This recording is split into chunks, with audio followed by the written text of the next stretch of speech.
family of 3 got stranded at sea after their boat was damaged, just when they were nearly in despair. The boat drifted to a deserted island, but there was no fresh water or food on the island, and to make matters worse, a fisherman eventually found them. He first gave the family fresh water, then said he would rescue them, but of course he needed the man to pay him. The man didn't hesitate at all. $10,000.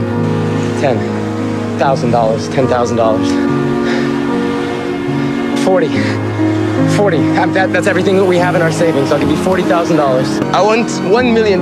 The man was stunned. He only had $40,000 in savings. Wasn't this taking advantage of the desperate? But the fisherman was very firm. He wouldn't rescue them for a penny less. But then the fisherman picked up an oar. When the man woke up, he found himself tied to the boat by the fisherman. He asked where his wife and child were, but the fisherman said he'd only rescue them after getting paid. They needed to go to the bank first. Then they would begin the rescue. And the location of the island was known only to the fisherman. The man was completely hopeless. He only borrowed a small amount, still far from the 1 million needed, and he had already asked everyone he could. So he went to the bank to check how much cash he had left. After checking everything, including his original savings, he only had $190,000 in cash. He told the fisherman this was all he had. If that wasn't enough, told him to sail alone and follow him to the island. But just as the man entered the cabin, the fisherman locked the door from the outside. The man was furious, but the fisherman said it was only to keep him from calling the police. He'd let him out once they reached the island. Then he turned and left. The man had no choice but to steer the boat behind him. They slowly made their way toward the island, but to his shock, the fisherman grabbed a spear and slammed it hard into the deck. The man was terrified. That bastard clearly wanted him dead. He started begging for his life, but the fisherman didn't stop smashing the boat. Instead, he made a huge hole in the bottom,